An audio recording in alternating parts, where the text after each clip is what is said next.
Hey everyone, welcome back to Bourbon Bums presented by Greene Valley Wine Spirits, 344 Commons Drive in Bolingbrook, Illinois, HBIC, Bologna, and we're doing our first ever Whiskey Rewind. Throwback, if you will. A throwback. This was given to us by our friends at Makers. This is the second ever release for their wood finishing series, PR5 SE4. I know that on the sample bottle, it's PR5 SE4. The regular release is actually SE4xPR5. So they switched it before they released, fall of 2020, Yeah, right? fall of 2020.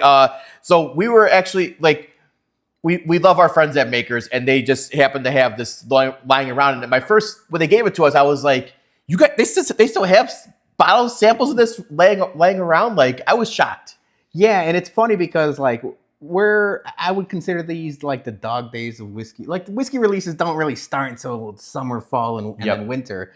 So we're like, what are we gonna do? We have a couple flights planned for our next couple videos, and then this got dropped off to us. Actually, you picked it up, but semantics. And I'm like, yes, whiskey rewind. Let's start doing those. Yeah. So hopefully we can do more of these if we can come across some vintage releases, stuff you can't get on the shelf anymore. But so this is the second ever release for the Makers Wood Finishing Series, 110 proof, and it's a blend of two different barrels. So they take Makers and they have like the PR5, the SE4, PR5 Virgin Toasted Oak, SE4 Virgin French Oak. Okay, so American oak, French oak, kind of blended together.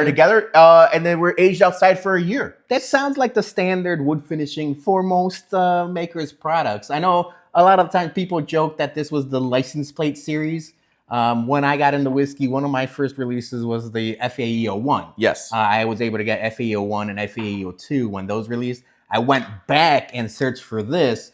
I was able to try it, friends samples. We tried it at a couple different places at like local whiskey bars. We killed a bottle in Indianapolis. Yes. So shout out Wise Guys Lounge in Indianapolis. If you guys ever been down there, you go down for a Bears game or whatever, if you're in the Chicagoland area or you're just in that area. They had a really good like vintage selection, and that was the first time I ever got to try this was last year. But like they had like that much of the bottle left. The guy like bottle killed it for us. Yeah, I would say we were able to get like what 2.5 pours out of it. I think you got a pour, I got a pour. Yeah, maybe Dougie got half a pour. Yeah, it was very minimal for that. But I was like, when I told you guys, I was like, enjoy this. We're probably never gonna have this again. And then lo and behold, 8 months later, we finally get another sample. So yeah, and like we've mentioned in the past, obviously we have our own Maker's Pick, courtesy of Greene Valley Wine Spirits. We're huge fans of that. Obviously, I mean that's just tooting our own horn. But like the BRT01s, the BRT02s, the BEP, all of the license plate series, I was a big fan of. Yep. All right, so let's get to the nose of this guy. Yeah, I gave it a little sniff because it's been like 8 months since we've had it. I mean, it's very classic, elevated. I feel like I shouldn't have used the big. I feel like you got a big boy glass. I mean, it's on brand, right? You got the Makers. Like, you know what? Grab me a little. You want a Glen? Right there. That's probably a better idea. I didn't realize how big it was. That's what she said. Okay. All right, take it easy. Oh, there we go. Now I got the vanilla, caramel. I get a little bit of chocolate, like a lot of like the Makers products to it. Yeah, it's classic Makers sweet notes on here. There's a little bit of oak. I know you mentioned it's standard Makers, then married with that blend of SE4xPR5 staves. But I do get a lot of like the caramel, vanilla, chocolate aspect to it. You know what I like about this? We're doing it now in 2025. We got an extra 5 years age on that. Well, that's sitting in a bottle. Sitting in a bottle, not necessarily not in a barrel, but yeah, I guess like you guys tell us if you guys like the whiskey rewinds. I think it's cool to go back and look. We got a couple bottles of our own personal collection that we could probably do it with. Do some. Maybe if you guys are interested in doing more of those, we can do that. Like the vintage releases, like 4 or 5 years old. Or you guys could say, well, we're never going to see one of these again, so what's the point of doing that? And to that, I say, like and subscribe anyway. Thank you. And just let us enjoy our moment here. So it smells great. It smells like most elevated Makers products. All right, before we taste it, let's get a quick ad from our sponsor, Greene Valley. Greene Valley Wine and Spirits in Bolingbrook is the best liquor store in the southwest suburbs. Come see their newly expanded and remodeled location for all your liquor needs. They have a great craft beer selection, an ever-expanding portfolio of tequilas and bourbon, and a new wine rack showcasing the best wines around. And while you're there, stop by their newly added tasting bar to try all the Bourbon Bums store picks before you buy. That's Greene Valley Wine and Spirits, 344 Commons Drive at the corner of Route 53 and I-55 in Bolingbrook. And tell them the Bump sent you. All right, thank you guys, and cheers. Salud.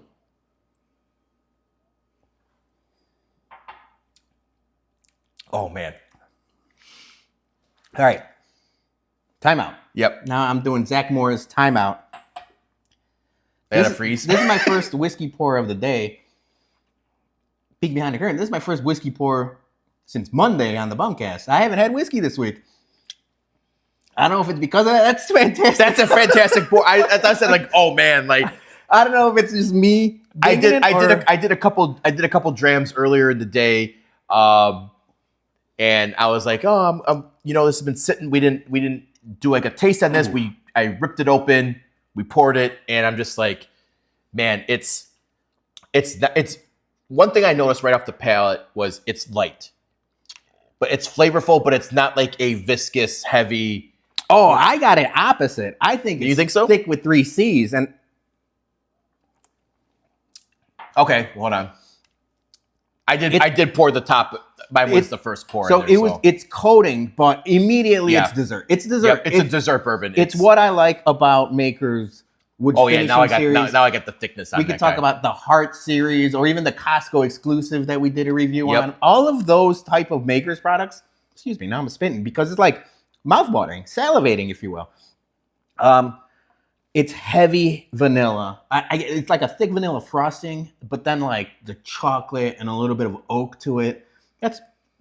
Now we have a problem because we only have this much left, and this might be a baloney Jason bottle kit. Can I dare to say this might be the last of the SE4xPR5 ever in existence? Can I throw out the existence that we have the last? I would love to say that just for bragging rights, but I know a place close to you that has one sitting on the shelf because it's museum pricing. So don't do museum. Don't do museum pricing, people. But yes, second pour. I think because I got the little bit of neck, and there. This has been bottled for 5 years potentially. I was very light, but now second go around of it, I got a lot. I did get some of the ethanol in there, a lot of the oak, the desserty flavors on there, the chocolate, the caramel. Like I got like a vanilla fluff, like a marshmallowy aspect. Yeah, it's a lot of vanilla, a lot of caramel on there. Like it's your classic, and that's what we said. Like even with our pick, like when people are like,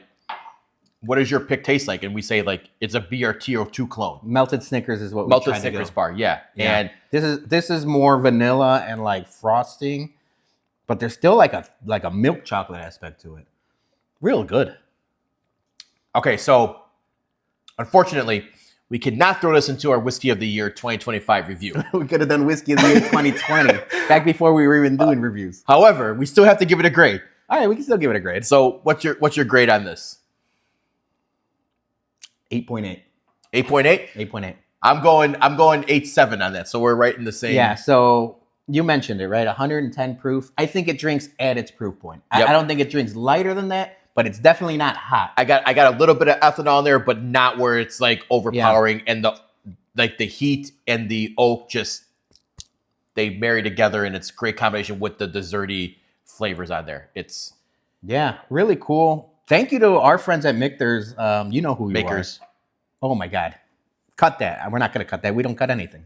Thank you to our friends at Makers. But yeah, PR5 SE4. Reverse that because like now it's SE4 PR5 as everybody knows it. Yeah. All right. So if you guys have had this bottle before, we're very curious to know what you thought of it.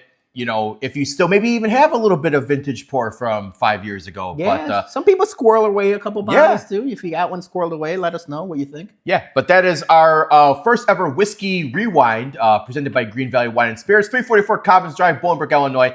And if you like this, you like Makers, go in and get one of our Bourbon Bums picks because would recommend. Highly, highly recommend. So until next time, guys, cheers. Salute.